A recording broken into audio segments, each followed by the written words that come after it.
अस्सलाम वालेकुम। How are you? I hope कि आप सब खैर खैरियत से होंगे, खुश होंगे। अच्छा जी, आज जो है ये मैं चैनल स्टार्ट कर रहा हूँ, जो कि ये मेरी पहली वीडियो होगी। सबसे पहले तो आपको बताऊँ, अच्छा स्किप जो है बिल्कुल नहीं करिएगा, इस चैनल को बिल्कुल गौर से सुनिएगा, क्योंकि यहाँ जो है मैं बहुत इम्पोर्टेंट चीज़ आपको टीच करने वाला हूँ, जो कि आप समझ ही गए होंगे, इंग्लिश की ग्रामर। अच्छा, बेसिकली बहुत से स्टूडेंट जो है इंग्लिश सीख नहीं पाते।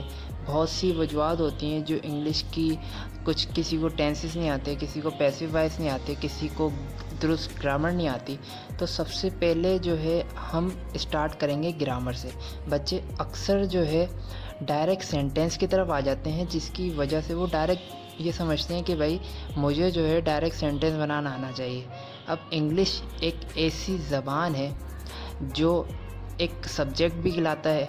तो बच्चे समझते हैं ये मैथ और फिज़िक्स केमिस्ट्री की तरह है कि बोर्ड पे टीचर ने लिखा और उसको जो है समझाया और बच्चों के समझ आ गया। लेकिन नहीं, लैंग्वेज एक पूरी ज़बान है। इसको एक दो दिन, हफ्ता इस तरह नहीं होता। आपको टाइम लगता है, आपको सीखने में, समझने में टाइम लगता है। उसके बाद आप सेंटेंस की तरफ आते हैं तो आपके सेंटेंस प्रॉपर आपसे बोले जाते हैं, अदा किए जाते हैं। तो यहाँ तक तो हमने एक बात समझी कि इंग्लिश लैंग्वेज जो है आपको एकदम से आने वाली ज़बान नहीं है, आपने इसमें टाइम लगाना है। तो सबसे पहले हम स्टार्ट करते हैं इसकी ग्रामर से। अच्छा, ग्रामर जो है बहुत से बच्चे जो है इसमें बोर हो जाते हैं, तो आपने बिल्कुल बोर नहीं होना, बल्कि आपने जो है जो मैं बोलता जाऊँ वो आपने लिखते जाना है, नोट करते जाना है। सबसे पहले ग्रामर जो है बेसिकली कायदे कवानीन को कहते हैं। अच्छा, सबसे पहले आप इसकी जो है स्पेलिंग बताएं, क्योंकि बहुत से बच्चे स्पेलिंग में भी मिस्टेक करते हैं। स्पेलिंग मैं बता देता हूँ, GRAMMAR। बहुत से बच्चे ER एंड में लगा देते हैं, तो ये दुरुस्त नहीं है, AR दुरुस्त है। अच्छा, इसके बाद आ जाते हैं ग्रामर के बाद, ग्रामर में आ जाती है इसकी पार्ट्स ऑफ स्पीच। अच्छा, पार्ट्स ऑफ स्पीच इसका क्या मतलब है? इसका मतलब सिंपल ये है, पार्ट्स ऑफ स्पीच यानी कि बातों के हिस्से। पार्ट्स किसे कहते हैं? पार्ट्स बेसिकली कहते हैं हिस्से को, और ऑफ कहते हैं का या की या के को, और स्पीच निकला है स्पीक से। स्पीक का मतलब होता है बोलना, और स्पीच कहते हैं बात को।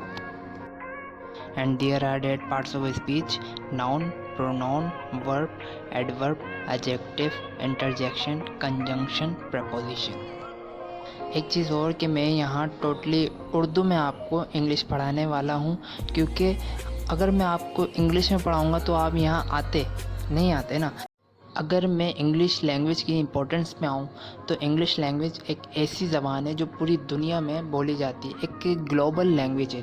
दूसरी चीज़, जब हम पाकिस्तान में हैं, पाकिस्तान में स्टडी जब हम करते हैं, स्टूडेंट जब होते हैं, तो स्टूडेंट्स जो है उनकी सिलेबस सारे तो नहीं, उर्दू, इस्लामियत, इन चीज़ों को छोड़ के बाकी साइंस, SST, इंग्लिश, ये तो सारे हैं इंग्लिश में। और इसको पढ़ने के लिए हमें इंग्लिश की लैंग्वेज सीखनी होगी। तो इंग्लिश की लैंग्वेज सीखनी होगी तो फिर जब भी तो ये सारे सब्जेक्ट हमें समझ आएंगे। तो कहने का मकसद ये है कि इंग्लिश लैंग्वेज हमारे स्टडी पर्पस में भी ज़रूरी है। उसके अलावा हमें कोई जॉब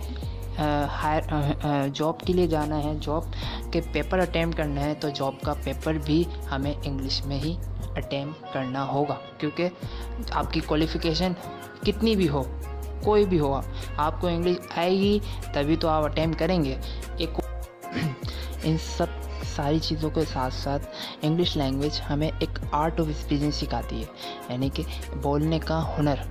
अब देखते हैं कि जो स्पीकर्स होते हैं वो अपनी बात करने के लिए 2 से 3 लैंग्वेज का इस्तेमाल करते हैं। वो कोई भी बात हो, एक सिंपल एक लैंग्वेज में नहीं बोलेंगे, वो डिफरेंट लैंग्वेज करके अपनी बात को आगे कन्वे करते हैं। तो कहने का मकसद सिंपल ये है कि इंग्लिश लैंग्वेज जो है सब लैंग्वेजों से सबसे ज़्यादा इम्पोर्टेंट लैंग्वेज है, और ये आपको बहुत काम आने वाली है।